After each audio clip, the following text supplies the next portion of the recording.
Olá, meus amigos de todo o Brasil. Estamos começando aqui, diretamente do Complexo de Ensino Renato Saraiva, mais uma aula de Direito Administrativo, dando seguimento ao nosso estudo, dando continuidade, dando sequência ao nosso trabalho, aqui na preparação especificamente voltada para o concurso do INSS, técnico do Instituto Nacional do Seguro Social. Vamos aqui, portanto, evoluindo para a nossa aula de número 6, e vamos terminando o tema atos administrativos, para que nós possamos evoluir e passar para um próximo tema. Lembrando que assim como fizemos na aula passada,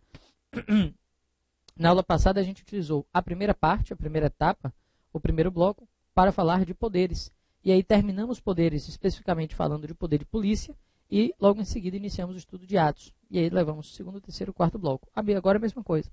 Esse primeiro bloco, só que agora da atual aula, da aula de número 6, nós vamos terminar o tema atos administrativos e logo em seguida a gente já evolui e já passa para um outro assunto. Professor, recapitulando sobre atos, o que nós já tivemos a oportunidade de vislumbrar na tela, observe comigo, dentro do tema atos administrativos, falamos aí de conceito e generalidades, vimos aqui que estudamos primeiro a teoria do ato e do fato, ato como manifestação de vontade, fato como acontecimento, se toca o mundo do direito, é o ato jurídico e é o fato jurídico, o ato passa a ser jurídico e o fato também, e se mais especificamente toca a fatia do direito administrativo, o ato passa a ser administrativo, o ato jurídico passa a ser ato administrativo e o fato jurídico passa também a ser considerado um fato administrativo. A diferença do ato para o fato é que o ato pode ser anulado, pode ser revogado, admite anulação e revogação.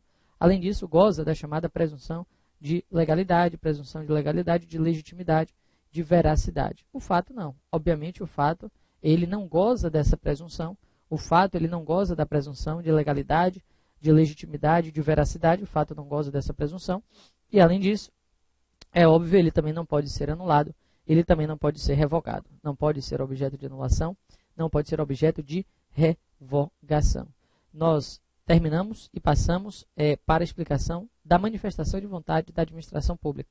Todas as vezes que a manifestação de vontade ela é proveniente da administração pública, todas as vezes em que a administração pública ela manifesta a sua vontade, nós estamos diante de um ato da administração. Ato da administração é aquela manifestação de vontade da administração. E aí eu fiz a pergunta, será que todo ato da administração é um ato administrativo? A resposta é não. Porque essa manifestação de vontade da administração, ela pode ser sob a égide do direito público ou pode ser uma manifestação de vontade sob a égide do direito privado. Então, de um lado, pautada no regime jurídico de direito público e, do outro lado, regime jurídico de direito privado. Se a administração ela manifesta sua vontade no regime privado, nós estamos diante de um mero ato da administração. Não estamos diante de um ato administrativo. Estamos diante de um mero ato da administração. Isso no regime privado. Mas, se a administração ela manifesta sua vontade no regime público, aí nós estamos diante, sim, de um ato administrativo propriamente dito. O termômetro é o regime. Se a manifestação de vontade da administração ela é no regime público, é ato administrativo. Se é no regime privado, mero ato da administração. Beleza? Tudo jóia, tudo tranquilo. Evoluindo no raciocínio, chegamos aqui, percebemos que é possível, professor, que exista ato administrativo fora da administração. Terminamos dizendo que sim. Terminamos dizendo que é plenamente possível que exista ato administrativo que esteja fora da administração. Que exista ato administrativo fora da administração. Como, professor? Eu dei o exemplo do ato praticado por uma concessionária, uma permissionária de serviço público, por exemplo, um particular, uma empresa privada que celebra com o Estado um contrato de concessão, por exemplo, de serviço público e vai cortar a energia elétrica de um usuário pelo seu inadimplemento. Por causa do inadimplemento do usuário, vai haver aí o corte do fornecimento de energia elétrica, a prestação de serviço ela vai ser interrompida. Aquele ato de cortar energia praticado pela empresa privada que tem um contrato de concessão de serviço público de energia elétrica com o Estado vai ser considerado um ato administrativo? Bom, com certeza. Aquele ato de corte será sim, sem dúvida, considerado um ato administrativo. Será sim, sem dúvida, considerado um ato administrativo. E ele gozará dos atributos inerentes aos atos administrativos, presunção de legitimidade, legalidade, veracidade e tudo mais. Professor, se a gente pudesse apresentar um conceito, já que a gente já falou tanta coisa sobre teoria de ato, de fato, ato administrativo, ato da administração, mero ato da administração, qual seria o conceito de ato administrativo? Se nós pudéssemos aqui apontar aquele que seria um conceito aceito de direito administrativo, ou melhor, de ato administrativo, nós teremos aqui a ideia da manifestação de vontade Que ato é uma manifestação de vontade? De quem? Do Estado, da administração, ou de quem lhe represente, de quem lhe faça às vezes, o exemplo da concessionária, que tem por finalidade criar, modificar e extinguir direitos, consequentemente é submetido ao regime jurídico de direito público, para ser ato administrativo tem que ser no regime público, sempre perseguindo o interesse público, cuja finalidade é sempre a persecução do interesse público, que está numa posição inferior e complementar à previsão legal. Por que numa posição inferior e complementar à previsão legal, Éden? Por um motivo simples, porque o ato ele tem que obedecer à lei. O administrador só pode fazer o que a lei autoriza ou determina. Por isso que ele está numa posição inferior e complementar à previsão legal, e além de tudo isso pode ser revisto pelo Poder Judiciário. E, além de tudo isso, é passível de ser revisto também pelo Poder Judiciário. Beleza? Tudo jóia? Tudo tranquilo? Então apresentamos aí o conceito de ato administrativo como manifestação de vontade do Estado, ou de quem lhe represente, de quem lhe faça às vezes, que tem por finalidade criar, modificar e extinguir direitos, sempre submetido ao regime jurídico de direito público, sempre perseguindo o interesse público, numa posição inferior e complementar à previsão legal, colocando-se em posição inferior e complementar à previsão legal, e que, além disso, pode ser revisto pelo Poder Judiciário. Beleza? Tudo jóia? Tudo tranquilo?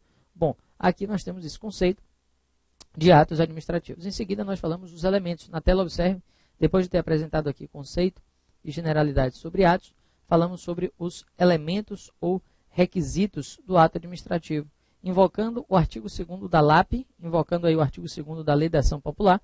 Quais foram os elementos, vocês se lembram? Falamos aqui de sujeito competente, de forma, de motivo, de objeto e de finalidade. Então, como elementos ou requisitos do ato administrativo, sujeito competente, forma, motivo, objeto e finalidade. O sujeito tem que ser um agente público, capaz, não impedido ou suspeito. Capaz para atos vinculados, ou melhor, salvo atos vinculados, quando os requisitos estão preenchidos. Então, agente público capaz, salvo para atos vinculados, quando o ato é praticado em conformidade com os requisitos legais, e não impedido nem suspeito. Isso é o agente público. Além disso, a competência. A competência, ela decorre de lei, a competência ela é indelegável, em situações específicas, ato de caráter normativo, decisão e recurso administrativo e ato de competência exclusiva, mas, como regra, ela pode ser delegada. Ela é indelegável nessas situações específicas. A competência não pode ser delegada nessas situações específicas. A gente viu ato de caráter normativo, competência exclusiva, decisão e recurso administrativo. Tudo isso a gente já analisou. Mas, de um modo geral, pode ser delegada. Agora, ela não é modificável, ela é imodificável, ela não admite transação, é improrrogável, ela é imprescritível, ela é irrenunciável. Isso é competência. A forma, como regra, solenidade das formas, como regra, a forma escrita, pode ser verbal, pode ser de forma não solene, desde que haja previsão legal, lembrando que motivação tem a ver com forma. Depois de sujeito competente de forma, motivo, pressupostos de fato e direito que enseja a prática do ato, está no passado motivo. Objeto, está no presente, é o efeito jurídico imediato do ato, é o ato considerado em si mesmo. E finalidade, é o futuro, é o que se pretende com o ato. Normalmente, você tem aí uma ideia de proteção de interesse público. Na tela, olhe lá, esses foram os elementos ou requisitos. Como é que se comportaram os elementos ou requisitos no ato vinculado e no ato discricionário? Nós vimos que no ato vinculado, todos os seus elementos eles são vinculados. No ato vinculado, todos os seus elementos são elementos vinculados. No ato vinculado, todos são vinculados. Sujeito competente, forma, motivo, objeto e finalidade, tudo está vinculado à lei. Isso no ato vinculado. No ato discricionário, o que nós temos? Você tem que alguns elementos são vinculados, outros são discricionários.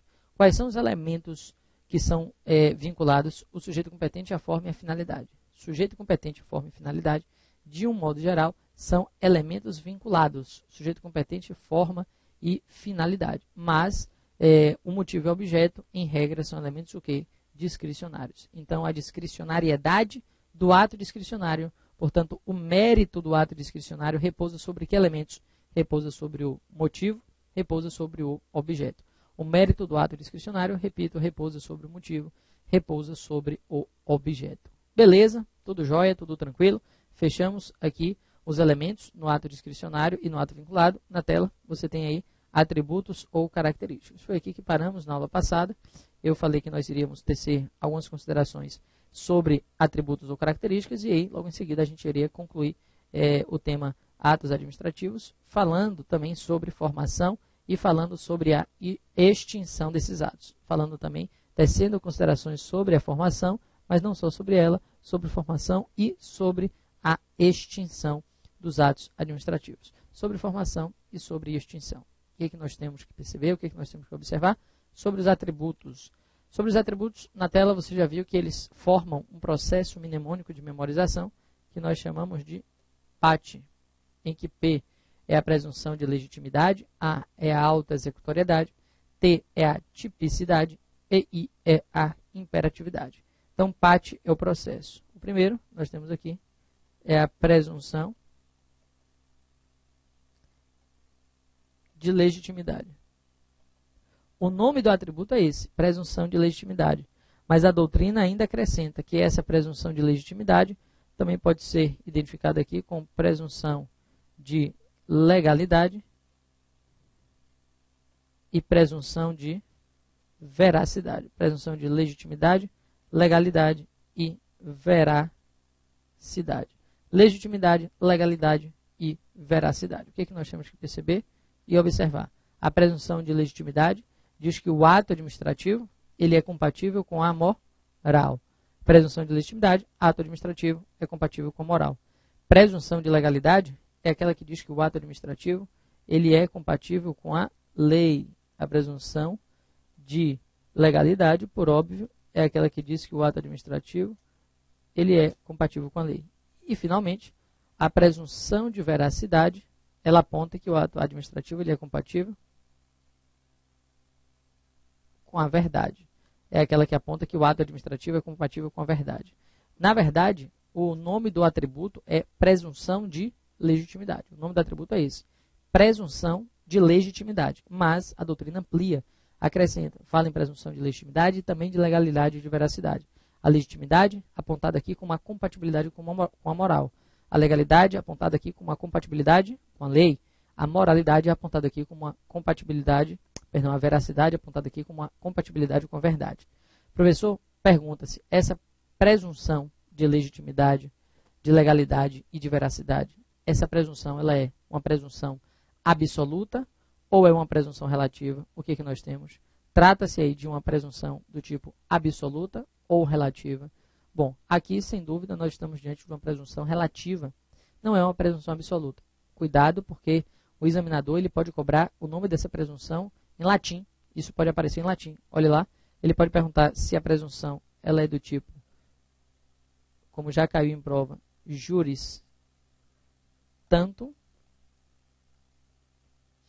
de um lado, ou jure et de jure, do outro. Qual é a diferença? A presunção juris tantum é uma presunção relativa. A presunção jure et de jure é a presunção absoluta. Então, se essa é uma presunção relativa, porque é uma presunção juris tantum, isso pode aparecer na sua prova. Então, a presunção de legitimidade, legalidade e veracidade que repousa sobre os atos administrativos é uma presunção juris tantum, é uma presunção relativa. Presunção juris tantum, presunção relativa. Qual é a diferença, professor? Alguns alunos me perguntam qual é a diferença da presunção juris tantum para a presunção jure et de jure. Qual é a diferença da presunção absoluta para a relativa? É que a presunção relativa, ela admite prova em sentido contrário, ao passo que a presunção absoluta, ela não admite. Então, aqui nós estamos falando de uma presunção de legalidade, legitimidade e veracidade. Legalidade, legitimidade e veracidade. Essa presunção, ela comporta, essa presunção, ela admite prova em sentido contrário? Bom, admite. Então, essa é uma presunção relativa ou absoluta? É claro que essa é uma presunção relativa, porque é presunção juris tantum, porque é a presunção, volto a repetir, que trabalha com a possibilidade da existência de provas em sentido contrário. Então, a nossa presunção para o primeiro atributo do ato administrativo é que essa é uma presunção juris tantum. Essa é uma presunção juris tantum. Quanto a isso, não há dúvida. Ok, meus amigos, tudo beleza? Tudo jóia? Presunção juris tanto. Além disso, você fala, se ela admite prova em sentido contrário, porque ela é relativa, pergunta-se, segunda pergunta agora, de quem é esse ônus da prova? Quem é que tem a obrigação de provar? Vai ser a administração, que tem a obrigação, vai ter a obrigação de provar que o seu ato é presumidamente legítimo, legal, verdadeiro, e de fato é legítimo, legal, verdadeiro, compatível com a moral, com a verdade e com a lei, ou é o administrado que alega que essa presunção é falsa, que tem que mostrar isso? Bom, aqui, meus amigos, a despeito de toda a polêmica que gira em torno desta temática, nós podemos dizer que a presunção é de quem, ou melhor, o ônus da prova em relação a essa presunção é de quem alega. Normalmente quem aparece alegando é o próprio administrado, então é ele que tem que provar que o ato não é definitivamente legal, legítimo ou verdadeiro como se presume. Então esse ônus da prova vai ser de quem alega, então esse ônus da prova vai ser do próprio administrado. Esse ônus da prova vai ser de quem alega, esse ônus da prova vai ser do próprio administrado. Beleza? Tudo jóia? Tudo tranquilo? Então aqui nós temos essa ideia e evoluindo no raciocínio colocamos o ônus é do administrado, porque normalmente ele alega, portanto o ônus não é da administração. Se o administrado ele acha que um ato administrativo não se presume legal, legítimo ou verdadeiro, ele que prove isso, o ônus da prova, para que ele mostre que isso na verdade acontece em sentido contrário, é dele, ok? Mas se a presunção é relativa, ela admite prova em sentido contrário. Meus amigos, tudo isso na tela, observe, só para falar da presunção de legitimidade, legalidade e veracidade. A auto-executoriedade, de certa forma, já falamos dela quando explicamos o poder de polícia, porque também é um atributo do poder de polícia. A auto-executoriedade significa o que, Éden? Significa a possibilidade da administração pública praticar os seus atos independentemente da anuência do poder judiciário. É a possibilidade da administração pública praticar os seus atos independentemente da anuência do poder judiciário. Ou seja, não precisa pedir ao poder judiciário. E isso acontece porque aqui é uma polêmica na doutrina, eu acho que não faz muita diferença para uma prova objetiva essa polêmica, mas para uma parte da doutrina, a auto-executoriedade ela se divide em executoriedade e exigibilidade. Para uma parte da doutrina, a auto-executoriedade se divide em executoriedade e exigibilidade. Qual é a diferença, Éden? Câmera 2, vem comigo. A diferença, meus amigos, é que a auto-executoriedade, se dividindo em exigibilidade de um lado e em executoriedade do outro, ela diz o quê? Que a exigibilidade é a possibilidade de se decidir sem o poder judiciário. Quando eu digo que um ato ele tem exigibilidade, é que eu posso decidir pela prática do ato independentemente da anuência dos administrados. Eu posso decidir pela prática do ato independentemente da anuência dos administrados, não, me perdoe, dos judiciários. Estamos falando do judiciário. Então, ter exigibilidade significa o que, Éden? Significa poder decidir, ter exigibilidade significa poder decidir sem o poder judiciário. Agora, executoriedade é diferente, porque ter executoriedade é ter a possibilidade de colocar a mão na massa. Ter executoriedade é ter a possibilidade de praticar atos materiais de execução. E se de um lado, você poderia me perguntar, Éden, todo ato administrativo tem exigibilidade? Porque a administração ela pode decidir por qualquer ato administrativo, independentemente da anuência do Poder Judiciário? Sim. Todo ato administrativo tem exigibilidade, porque a administração pode decidir praticar qualquer ato, independentemente do Poder Judiciário. Agora, nem todo ato administrativo vai ter o quê? O segundo elemento da auto-executoriedade, que é a própria executoriedade. Nem todo ato administrativo vai ter a executoriedade. Então, perceba, a auto-executoriedade ela está sustentada em dois pilares, exigibilidade e executoriedade. A exigibilidade é um pilar fixo, porque a exigibilidade ela sempre está presente. É um pilar fixo porque sempre está presente, exigibilidade. A executoriedade nem sempre está, às vezes não está. Ora, por quê? Porque a executoriedade é o direito de colocar a mão na massa na prática do ato. E nem todo ato administrativo permite que a administração pratique atos materiais de execução. Por exemplo, você decide pela aplicação da multa. A aplicação da multa, ela é um ato que tem auto-executoriedade? Sim, porque você não precisa pedir ao Poder Judiciário para multar alguém que comete uma infração. Mas saldar o crédito decorrente daquela multa, o débito decorrente daquela multa, satisfazer o crédito decorrente daquela multa, melhor dizendo, é algo que o Estado pode fazer pelas próprias mãos? Não. Então, a satisfação do crédito decorrente da multa não tem auto-executoriedade. Por quê? Porque o Estado não tem um elemento da executoriedade neste caso, porque o Estado não pode abrir o cofre da empresa e pegar o dinheiro para pagar. Se a empresa não paga, ele tem que tomar uma providência, uma decisão que entra no Poder Judiciário Primeiro inscreve em dívida ativa, claro, e depois ajuiza o processo judicial de execução. Um exemplo é justamente a cobrança de multa. O Estado ele não precisa do Poder Judiciário para aplicar uma multa contra você, ou aplicar uma multa em você. Lhe multar. Ele não precisa do Poder Judiciário para lhe multar. Mas ele precisa do Poder Judiciário para quê? Ele precisa do Poder Judiciário para saldar, para satisfazer o crédito decorrente daquela multa. Nem todo ato é auto-executório, ok? Ele não pode colocar lá a mão e pegar o dinheiro. Então, a auto-executoriedade é um atributo dos atos administrativos, como regra, mas nem todo ato vai ser dotado de auto-executoriedade. Observe comigo na tela, olha lá. Eu pulo aqui para imperatividade, depois a gente fala de tipicidade.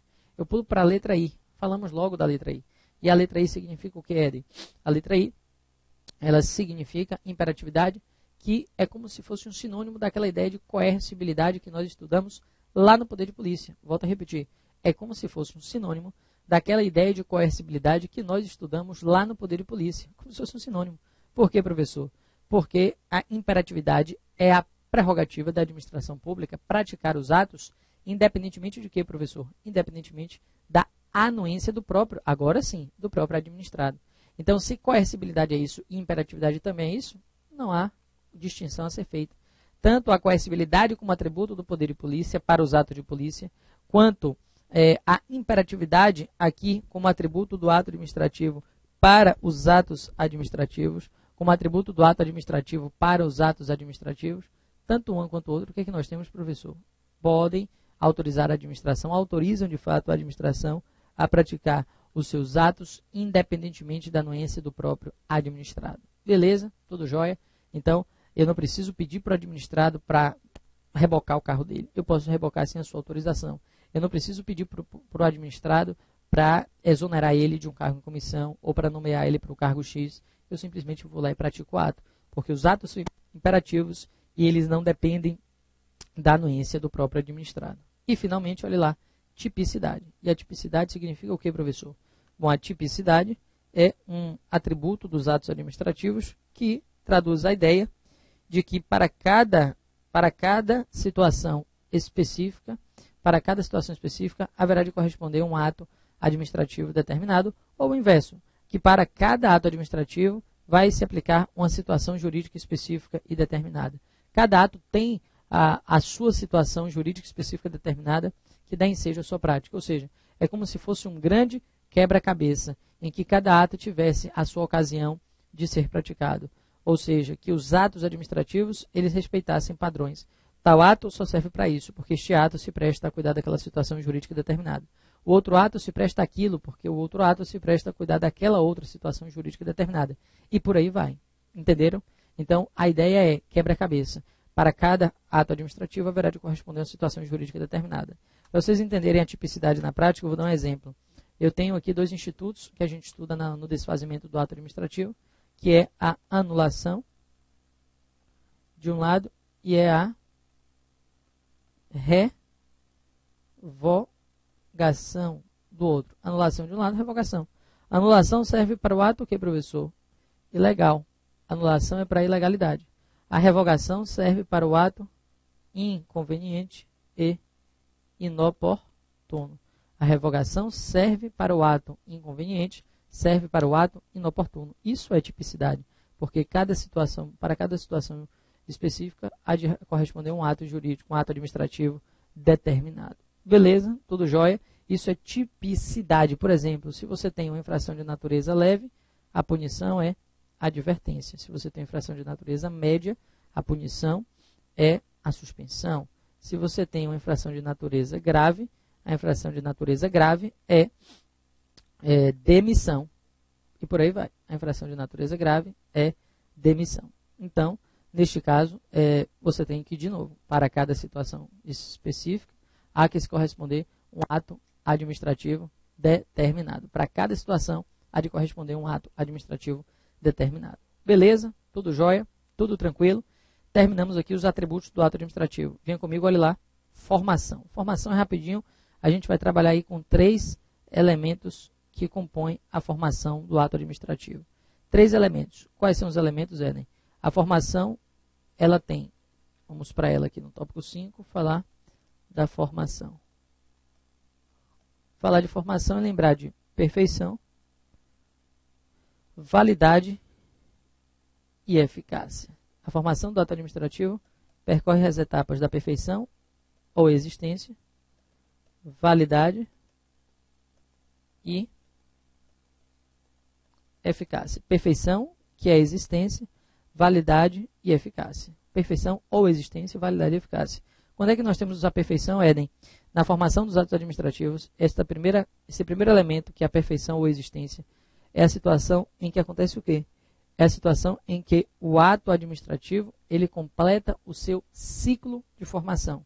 Então, o elemento perfeição ele está preenchido, o elemento perfeição, de fato, ele está atingido, está cumprido quando o ato administrativo ele consegue completar, quando o ato administrativo ele consegue concluir o seu ciclo de formação. Se o ato terminou as etapas que compunham a sua criação, ele considera-se um ato perfeito.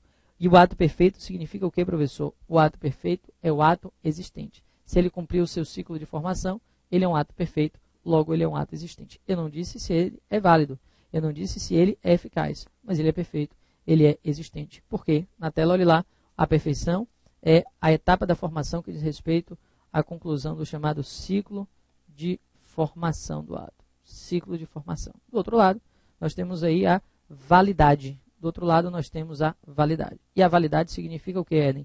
Situação em que o ato administrativo foi praticado em perfeita harmonia com o ordenamento jurídico. Ou seja, que o ato administrativo ele respeita o ordenamento jurídico. Então, se o ato conclui o seu ciclo de formação, ele é um ato o quê?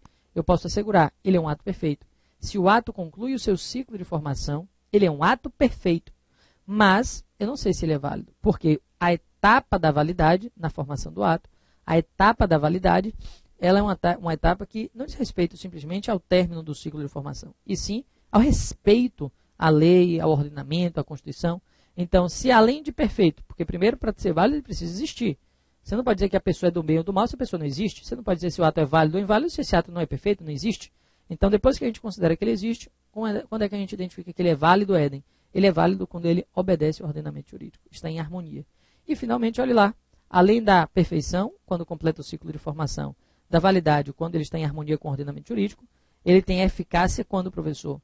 Situação em que o ato administrativo está apto à produção dos seus efeitos. Eficácia é quando o ato administrativo ele está apto a produzir os seus efeitos. Então, se o ato administrativo ele está apto a produzir os seus efeitos, se ele está apto à produção dos seus efeitos, se o ato administrativo está apto à produção dos seus efeitos, o que nós temos, Éden? Ora, com certeza, ele já tem eficácia. Por quê? Porque ele já pode produzir os efeitos que são inerentes a ele, os efeitos para os quais ele foi criado. Ok? Então, estas são as 3 etapas. A gente vai dar um pequeno intervalo. Não concluímos os atos como previsto, mas vamos concluir agora. Olha lá, falta apenas na tela o último tópico, que é o tópico de extinção. A gente termina aqui esse último tópico e já muda de assunto. Mais um intervalo, aliás, primeiro intervalo dessa aula de número 6 e nós voltamos já já.